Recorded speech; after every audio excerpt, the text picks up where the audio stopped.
Hello, everybody, and welcome to the Psych Files, the show for anyone interested in human behavior, and the show that tries to bring you the latest research in psychology in a informal and interesting way, I hope. Michael Britt here. We are going to take a look at the Milgram obedience studies and its replication. Yes, that's right. The Milgram obedience studies, which if you're not familiar with them, I'll describe them in just a second. They have been finally, after some 40-plus years, been replicated in a university setting. Now, they may have been replicated in a lot of other ways for dramatic effect on TV and etc., but we finally have an IRB-approved replication of the Milgram studies. I think you're going to find this really interesting. If you are familiar with these obedience studies, these were the shock studies that occurred in the early 60s. If you're familiar with them, then I hope you'll hang in there anyway, because there are some interesting new facts and interesting trivia as well. And if you're not that familiar with the studies, then I think you'll find this really interesting. So let's just get right into it. Stanley Milgram, who was 27 years old at the time, conducted these studies in the early 60s at Yale University. And what he was looking for was this: under what conditions will people carry out the commands of an authority figure, and when will they refuse to obey? Philip Zimbardo, a well-known psychologist, has written a book recently. He did the famous Stanford prison studies. His work and Milgram's work have been brought to the public eye in the discussions over what happened at Abu Ghraib. It has gotten some press recently. But these were the early studies in the 60s, and so we're really interested in why people obey authority. And Milgram himself, at this time in the 60s, was interested, of course, in the Holocaust, and why soldiers did what they did, and then later claimed that they were just following orders. Okay, so what did Milgram do to try to recreate this situation of getting people to do something they probably wouldn't do, put them in a setting where someone told them to do it, and see how far would they go in their behavior, how abhorrent might their behavior become? Okay, so here's what he did. He put an ad in the paper and got subjects to come into Yale University, and they were told that they were participating in a study on the effect of punishment on memory. There were two people sitting there who appeared to be subjects, or who appeared to have answered this ad. One of them, however, was a Confederate, an ally of Milgram himself, and he had been preparing a very long time, past 9 months, to fulfill this role of what Milgram referred to as the learner. So one person, the real participant in the study, participants were explained that this would be a situation in which one person would be learning word pairs, and the other person would be teaching that person these word pairs. A word pair, for example, like horse, telephone, car, dog, those kinds of word pairs. And that the teacher would be giving 4 of these word pairs, and then later on be asking the learner just the first word, like horse. And then the learner would have to answer with whatever it was that was paired with that word. And that the teacher would be administering shocks as punishment, with the idea that punishment would somehow improve learning. Now, most people bought this deception here. Obviously, it was not about this. It was about obedience. I heard in the interviews with the subjects, the overwhelming majority of them very much believed that that's what this study was about. So, the learner, whose real name was Bob McDonough, he was kind of a short, a little bit overweight man, unassuming, and he was called Mr. Wallace. And then the subjects met him, and he was brought into a room, and they sat him down.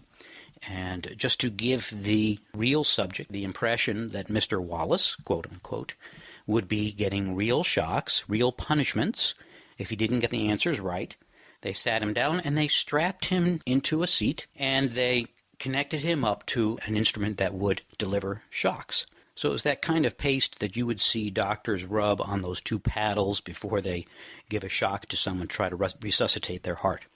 So they put that paste on, and they delivered shock, and they, in fact, even delivered a shock, 45 volts, to this person, the real subject, who would serve as the teacher, and they gave him this shock to assure that he believed that Mr. Wallace was going to receive these punishments for wrong answers. Okay, so once that situation had been set up, Mr. Wallace, of course, stays in the chair and appears to be ready to learn these word pairs.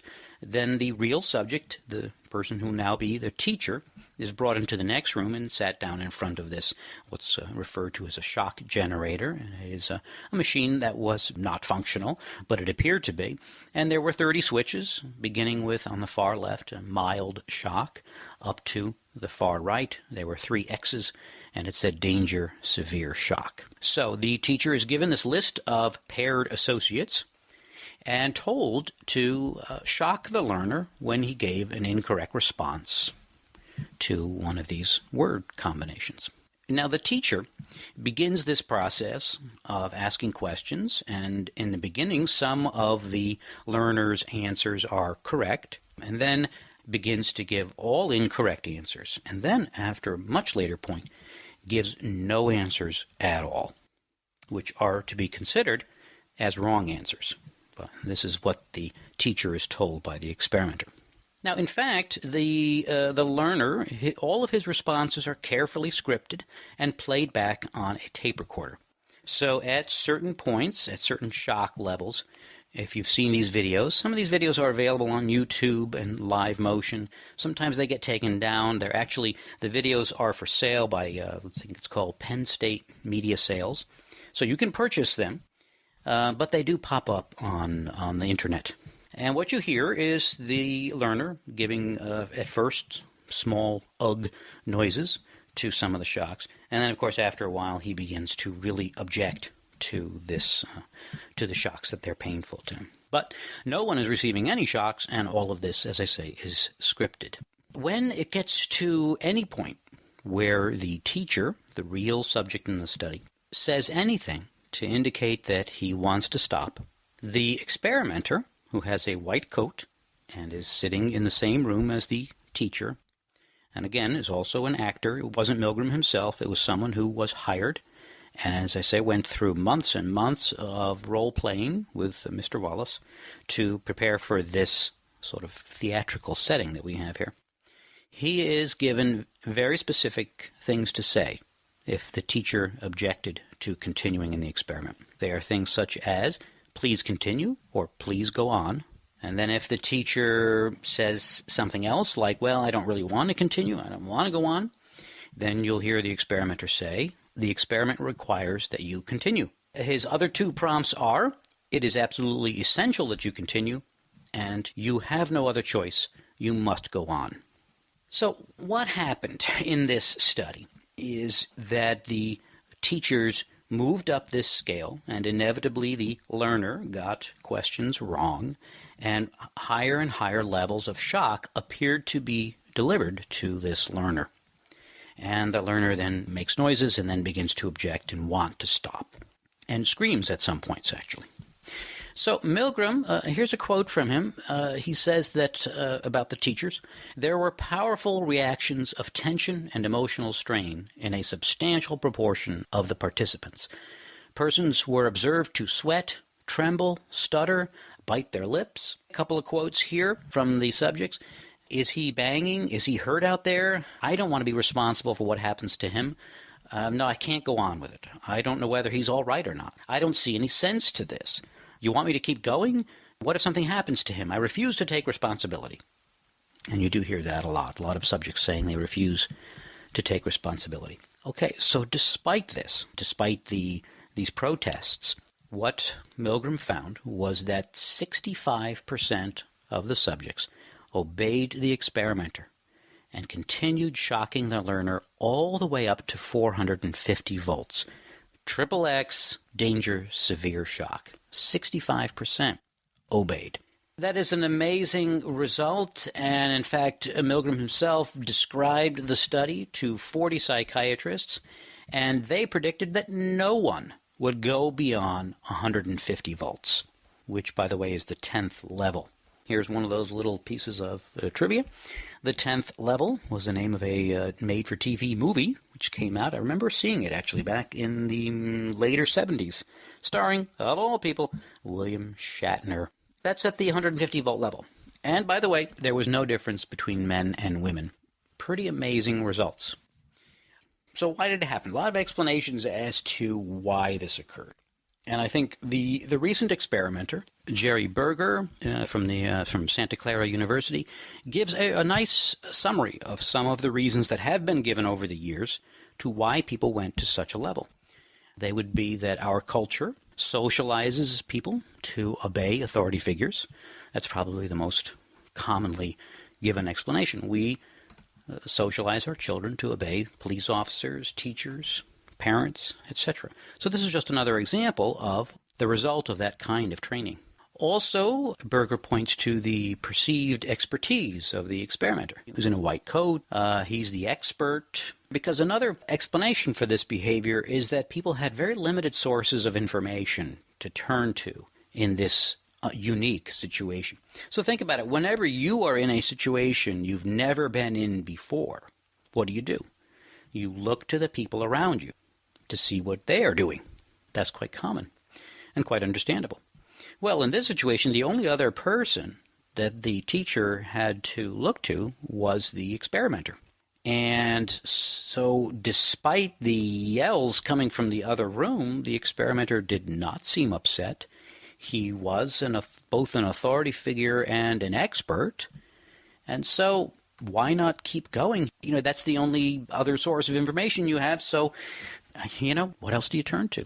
You keep going. Other reasons why people kept going were a need for consistency. And think about this in terms of cognitive dissonance. So if you've already flipped 10 switches, well, it becomes easier to keep doing that. Think about this example, as someone said in the interviews, which is quite, I think, to the point. If someone said to you, give this guy 450 volts, and that was the first request, probably everybody would say no. But once you've given 45 volts, 50 volts, 75 volts, once you've done this, there are a number of forces working to keep you continuing in this behavior, besides the fact that there's an experimenter telling you to do so. One of them is this need for consistency, which again, go back to cognitive dissonance, right? We don't like to be inconsistent. We like to continue doing what we have been doing, to be consistent in our behavior. There's also what they referred to as a change in your self-perception. You've agreed to flipping these switches, so the theory here is that you think of yourself as a person who follows directions and does what they're told. That's self-perception theory. Also the idea of escalation of commitment. In other words, I've gone this far, right? I mean, a lot of times we get into something, let's say it's a lie, right? You start lying, you have a little lie, and then the little lie gets a little bigger, you tell somebody else, and the lie gets bigger. After a while, you get stuck into that lie, and you feel as if you have to keep going. Or, you put money into a car, and you just keep putting more money into it, and that's escalation of commitment. So, aside then from the social pressures, their good explanations can be found in internal pressures as well. Consistency, self-perception, and escalation of commitment. And finally, responsibility hadn't been assigned to anyone. So, the experimenter said he would take responsibility. So, why not just continue? It's, it's bizarre. It is really weird, this behavior, and yet seems to be what people would do. Now, there were conditions, however, where teachers would be more likely to stop. First is proximity to the learner. So what Milgram did a series of studies, not just the one big one that we often see, which is, we often just see what is really a demonstration of the effect. But he did do other things, such as some teachers, in their experimental setting, the learner was not in another room. The learner was in the same room as the teacher. So if you're in the same room and you're flipping switches, and now you can see someone who appears to be experiencing pain, these kinds of cues of someone else's pain triggers empathic responses in you, and obedience decreases. In other settings, the teacher had to place the learner's hand onto a shock plate. People hear about this study and they go, oh my God, I can't believe this was allowed to happen. And yes, it was in the early 60s, it's a period of time where there wasn't as much attention paid to these kinds of ethical questions, and that's one of the reasons why the studies have not been replicated in so long. In those settings where pain was either seen or imposed upon the learner, obedience decreased. Milgram also looked at how close the authority figure was to you. Now, typically, the experimenter was in the same room. There were conditions where the experimenter left the lab and gave instructions by telephone. And guess what happened? Obedience decreased. Another situation was the experimenter was never actually seen, and the instructions were left on a tape recorder. In that situation, obedience decreased. Okay. Also, an interesting fact here was that when the experimenter was in the other room, or when he was not present at all, the teachers falsely reported how much shock they were giving the learner. And that's sort of interesting.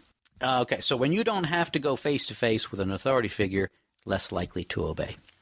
Another thing was the prestige of the experimenter. As I mentioned, the initial studies took place at Yale University. When they moved the study to Bridgeport, Connecticut, and it was conducted by the fictional, quote, Research Associates of Bridgeport, obedience decreased. Not like a whole lot, but it did decrease. So this prestige was a factor. Finally, the last thing that decreased obedience was the presence of disobedient others. Here's a setting where you've got the real teacher who doesn't really know what's going on, and then he's with one or other teachers, but they're actually just going along with Milgram. When they refuse to obey, and they say, I'm not going to go on with this, and they move away from the table, then obedience decreases. And again, that's that sort of external piece of information. No one's there, the experimenter says to continue, you continue. If someone else is there and the experimenter says to continue, but the other guy says, hey, I'm not doing this, then you're more likely to disobey. So disobedient models. All right. So a couple of good quotes from Milgram himself to summarize this study. Quote, the results as seen and felt in the laboratory are to this author disturbing. They raise the possibility that human nature, or more specifically the kind of characters produced in American democratic society, cannot be counted on to insulate its citizens from brutality and inhumane treatment at the direction of malevolent authority. A substantial proportion of people do what they are told to do, irrespective of the content of the act and without limitations of conscience, so long as they perceive that the command comes from a legitimate authority. Unquote, and that is from Milgram's article, Some Conditions of Obedience and Disobedience to Authority. Also, I've seen on the web these studies referred to as Milgram's torture chamber, and clearly Milgram was upset by the findings here, surprised and upset. Final quote from the same article. If in this study an anonymous experimenter could successfully command adults to subdue a 51-year-old man and force on him painful electric shocks against his protests, one can only wonder what government, with its vastly greater authority and prestige, can command of its subjects. Pretty heavy stuff. Now, before we move on to the replication, just a couple of interesting pieces of information that I picked up as I scoured the web for information on Milgram. Here's a really interesting one. This learner, whose real name, as I say, was Mr. McDonough, he died of a heart attack only 3 years after the studies ended, so mid-60s. Now, here's something really weird. His neighbor unsuccessfully tried to revive him. In other words, Mr. McDonough's son went to get his neighbor to see if he could revive his father. He used mouth-to-mouth resuscitation, but was unsuccessful. And this neighbor had been a teacher in the Milgram studies, and only a few years earlier had been administering, quote-unquote, shocks to Mr. McDonough. Isn't that weird? Another interesting experience that I came across, and I'll have links to this, ABC National Radio had a program called Beyond the Shock Machine. And it's pretty interesting. It is interviews with some of the subjects in the studies. Some of them were clearly upset by the studies. In fact, one man reports having gone home after the study, went to talk to his neighbor, who's an electrician, and told him about these shocks and all that. And the electrician told him that there's no way that someone could have survived those level of shocks. So it must have been fake. So some people were upset, then forgot about it. Others, a small minority of people were upset for length of time. Milgram did send a survey out several months after the studies were concluded, and it appeared to him on the results of those studies that very few, if any, people seemed to be negatively impacted over the long term. One fellow, just as an example of that, reports that what he did when the studies were over is he went down to his favorite bar and he took the $5 that he was given to participate in the study, spent it on a couple of beers, and then walked out, and that was it. Really didn't think about it again. Another story from this Beyond the Shock Machine, and I'll have links to this. It's about a 30-minute interview program, very interesting, conducted by Gina Perry. One of these teachers, one of the people who had been in the study, relates this story of where he started to date this woman, and she was a psychology teacher. So she was telling him that she was going to be talking about this in class, and he said to her, "Oh yeah, no, I was in that study." And he says that you couldn't imagine the expression on her face. Only imagine how I might have reacted to that as well. She asked him to come to class and talk to the students about it, his experience. So he came to this class, a social psych class, to speak about his experience, and he says that what you can't imagine the expressions on the kids' faces when he walked into the room. They had already heard about the Milgram study, and he says that they were very silent. He can't even remember if they asked a question. They stared at him. He could just tell the disbelief in their eyes, sort of an accusing look. And he just reminded them that, you may not think you would have done this, but you don't know what you're going to do in a situation like that. A couple of interesting stories there from the subjects. As I said, the study hasn't been replicated in a very long time because of the impact that the study had on its subjects. However, finally, last year, in 2008, the study was replicated by Jerry Berger, Santa Clara University, and the article was published in the January 2009 edition of American Psychologist. It was called Replicating Milgram, Will People Still Obey Today? ?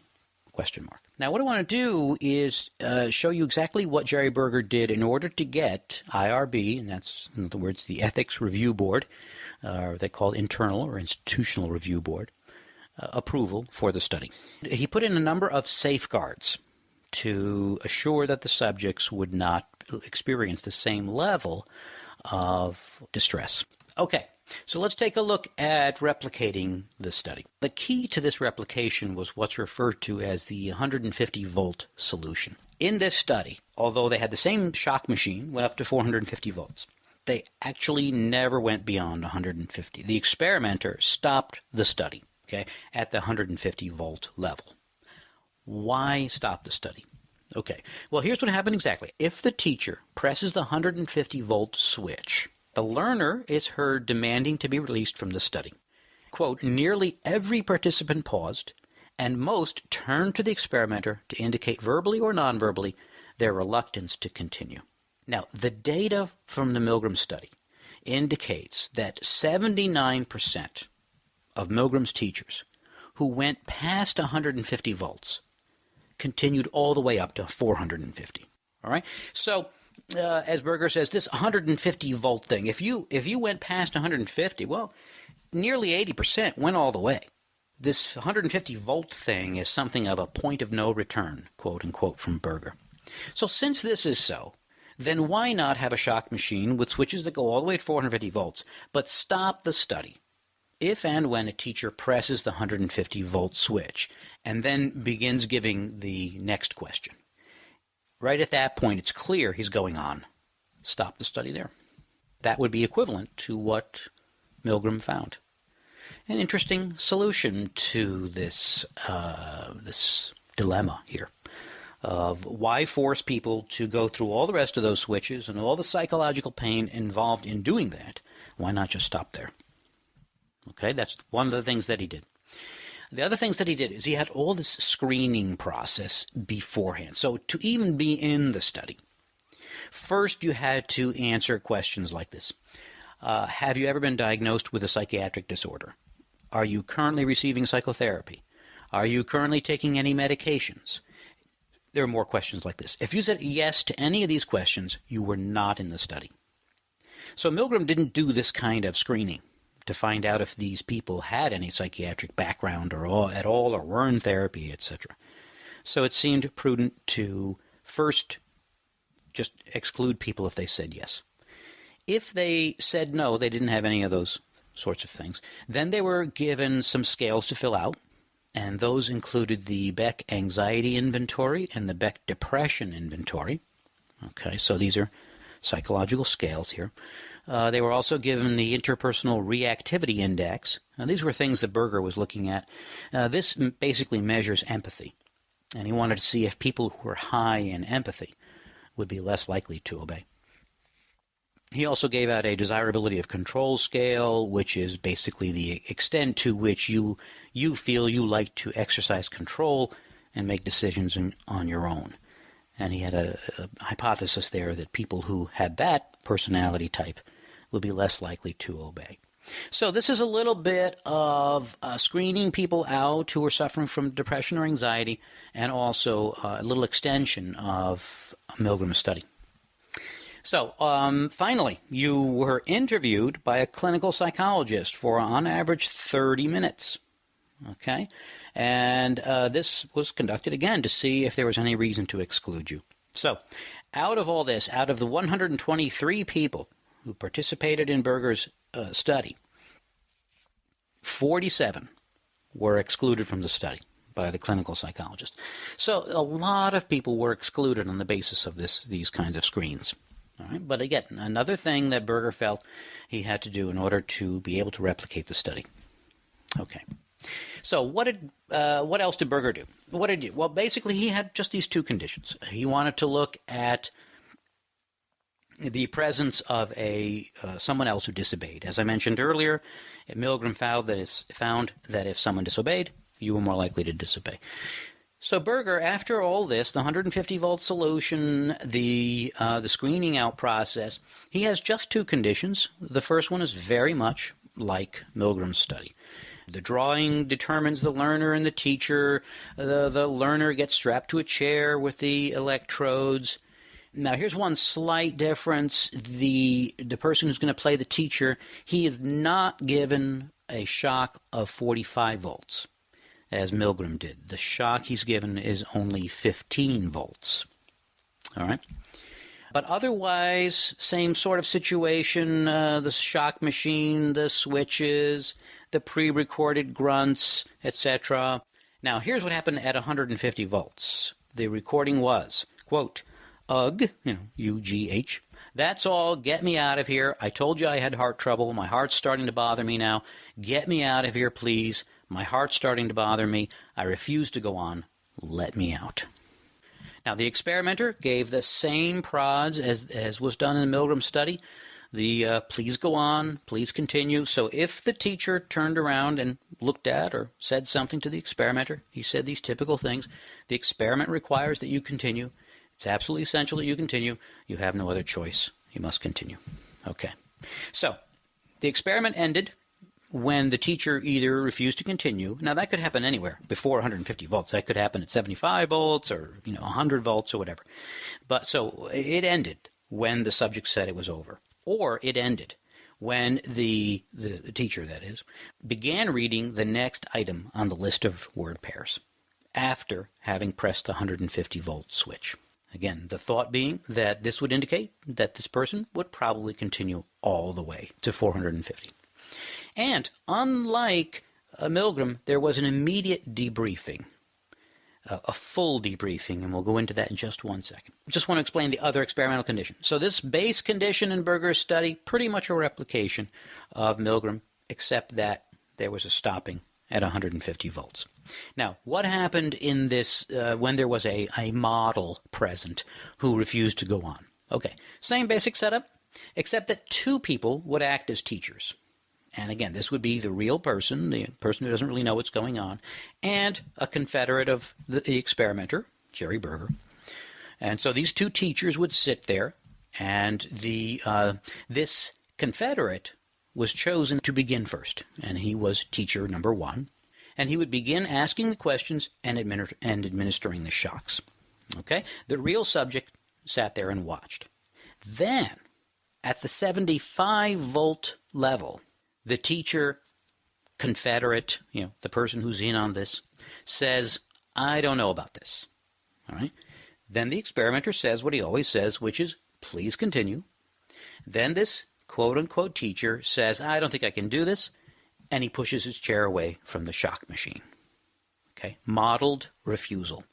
So the experimenter asks teacher number 2, the real subject in this case, to just pick up where the previous teacher had left off. Okay? So this person who had refused, this teacher, then just simply sat quietly during the rest of the study and avoided eye contact with the real subject.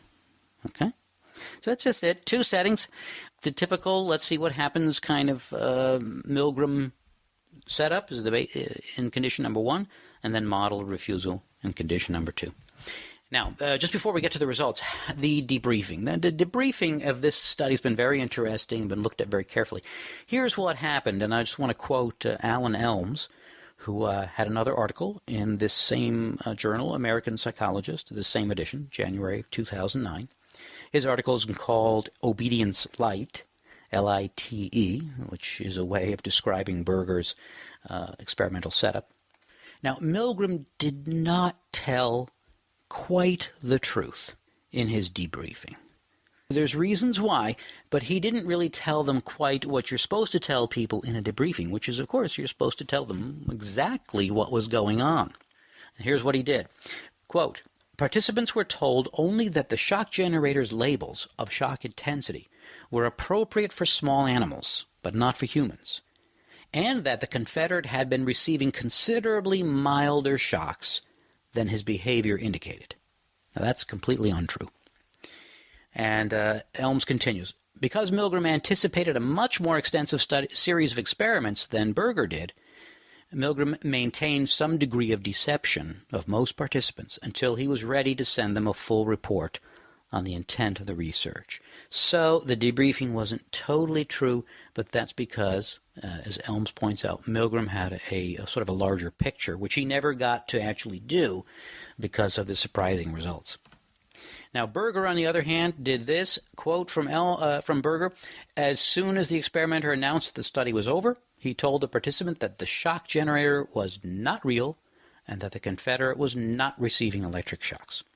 The Confederate entered the lab room at that point to assure the participant that he was fine. Right? That's the learner. So the learner comes into the room, says, look, I'm fine.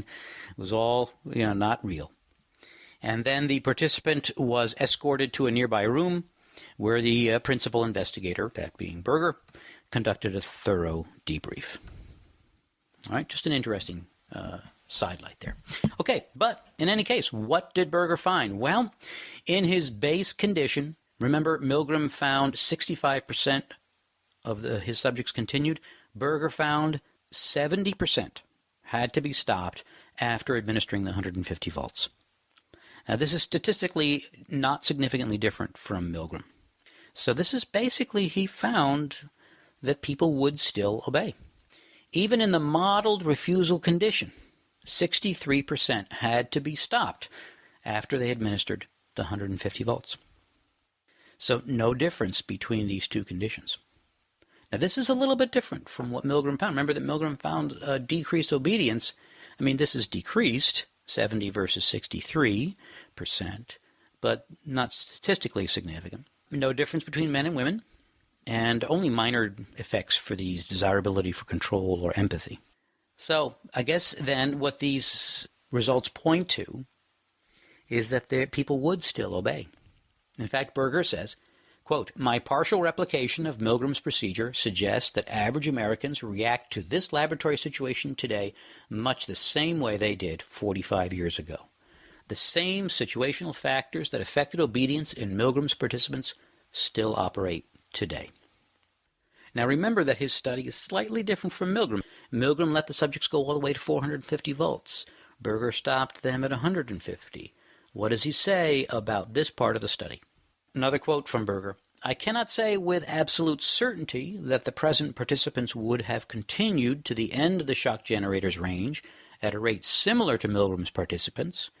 However, numerous studies have demonstrated the effect of incrementally larger requests. And finally, Berger says, quote, I interpret this high rate of obedience as a demonstration of the power of situational forces. Much the same conclusion as Milgram. So there you go. I think that was an interesting replication. Now, there are 2 points to this that I think are worth making. Alan Elms, as I mentioned already, had a very interesting article in this same edition of American Psychologist. And he has always predicted, as you might yourself, right? Wouldn't you have predicted less obedience today than in the 1960s? I mean, if you look at the video, you will see men with crew cuts. You will hear them refer to the experimenter as sir. And when you think about it, we've had the 60s. There's been a lot of deception in the government. We went through Nixon and all that. There's less trust in authority today, it seems. A lot more social activism going on after the Milgram studies. Elms points to a number of reasons why it seems that we really should have gotten. He was surprised that we did not get lower levels of obedience. And, of course, that more people know of Milgram's study. That should have decreased obedience. So, Elms believes that there are certain reasons why Berger didn't find a difference. Okay? He didn't find this lower level of obedience because, Elms feels, in his effort to get IRB approval for the study, he excluded many participants who probably would not have obeyed. So remember, Berger, he kept out anyone who heard of Milgram, okay, the Milgram studies. He excluded anyone who, quote, might have had a negative reaction to the experience. Okay, so he's leaving people out, but these are exactly the people who probably would have disobeyed. And Berger gave out a shock of only, remember, 15 volts instead of Milgram's 45. So this, according to Elms, may have led them to assume that the shock generator was not really that shocking, not really that painful. So these are very interesting, astute, I think, observations. And Elms concludes, quote, for all these reasons, the participants who survived Berger's double screening and who then faced the redefined shock board may have been considerably more obedient on average than an unscreened population. And I have to say I agree with him. I think it's great what Berger did. Very, very interesting.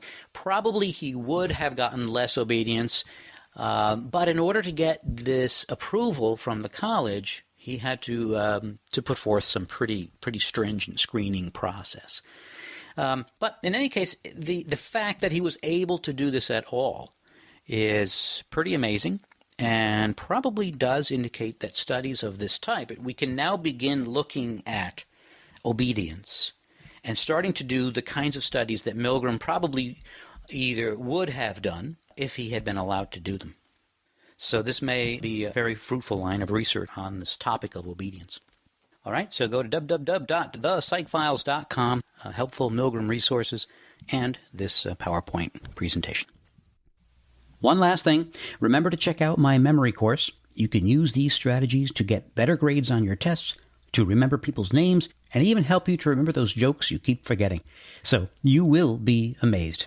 avid.fm/memorymaster. That's avid, AVID.fm/memorymaster. Thanks.